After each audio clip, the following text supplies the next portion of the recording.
नमस्कार दोस्तों, जल थल और वायु तीनों सेना प्रमुख के अध्यक्ष सीडीएस जनरल बिपिन रावत का हेलीकॉप्टर क्रैश में शहीद हो गए। उनके साथ उनकी पत्नी मधुलिका रावत और भारतीय सेना के 11 और जवान शहीद हो गए। सीडीएस जनरल बिपिन रावत एक ऐसे भारतीय सेना थे जो 40 साल से ऊपर भारतीय सेना में अपनी योगदान दिया और अभी भी कार्यरत थे। सीडीएस जनरल बिपिन रावत अपने कार्यकाल में भारतीय सेना को इतनी मजबूत कर दिया कि दुश्मन देशों को भारत के ऊपर देखने से पहले 1000 बार सोचना पड़ता है। पाकिस्तान तो बिल्कुल कंगाली के ऊपर पहुंच गया है। जो पाकिस्तान भारत से अफीम गांजा की घुसपैठ करके कारोबार करते थे, नकली नोटों का कारोबार करते थे, आज पूरी तरह से बंद हो चुका है। चाइना तो घुटने पे आ गया है। आज चाइना भारत से दोस्ती के लिए कुछ भी करने को तैयार है। पाकिस्तान से आतंकवादी भेजते थे,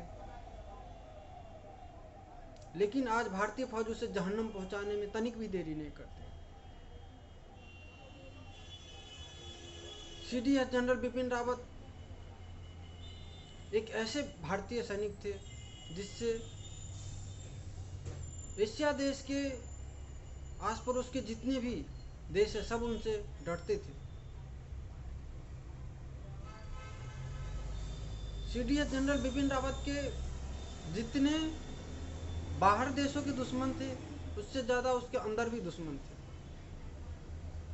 लेकिन अब उनके चले जाने से कुछ लोगों के अंदर खुशी का माहौल बना हुआ है, क्योंकि सीडीएस जनरल बिपिन रावत जानते थे कि आतंकवादी को आतंकवादी की तरफ से ही निपटना चाहिए, चाहे देश के अंदर का आतंकवादी हो चाहे देश के बाहर का आतंकवादी हो। लेकिन आज उनके चले जाने से कुछ पत्थरबाजों के अंदर खुशियों का माहौल है। अलग अलग तरह की गालियां दे रहे हैं उन्हें, अलग अलग तरह की टिप्पणियां कर रहे हैं। लेकिन उसे मैं बता देना चाहता हूँ कि तुम जो अपने घर में रात को सोते हो खाना उना खा के, तब भी हमारे भारतीय फौज सरहद पे तुम्हारी रक्षा करते हैं, चाहे वहाँ पे कितनी भी धूप क्यों न हो, चाहे कितनी भी ठंड क्यों न हो। एक भारतीय जवान जब भारतीय सेना में भर्ती होने के लिए जाते हैं तो भगवान से एक ही प्रार्थना करते हैं कि हे भगवान, मैं जब भी अपने वापस आऊँ तो मेरे सीने से तिरंगा लिपटा हुआ है। लेकिन तुम उन्हें गाली देके तुम अपनी मानसिकता को दर्शाते हो। तुम हो ही नाजायज खून के गंदी औलाद, तुम हो ही गंदी खून के नाजायज औलाद। तुम अंग्रेज को अपना बाप मानते हो। लेकिन एक बात ध्यान रखना, जिस देश की फौज, जिस देश की सेना कमज़ोर हो जाती है ना, वो देश गुलाम हो जाता है। और इसका जीता जागता उदाहरण है अफगानिस्तान, जहाँ 80,000 आतंकवादियों के सामने 3 लाख फौजें घुटने टेक और वहाँ की जनता वहाँ से भागने को मजबूर हो गए, हेलीकॉप्टर से लटकते को मजबूर हो गए। और अगर भारतीय फौज भी कमज़ोर हो जाएगी ना जिस दिन, उस दिन तुम भी इसी तरह लटकते हुए मिलोगे। इससे ज़्यादा तो तुम्हारी औकात है नहीं कि तुम सामने में किसी को गाली दे देते। तुम्हारी यही औकात ही है। तुम्हें कौन सम्मान की दृष्टि से देखता है? हर कोई तुम्हें गाली देते है।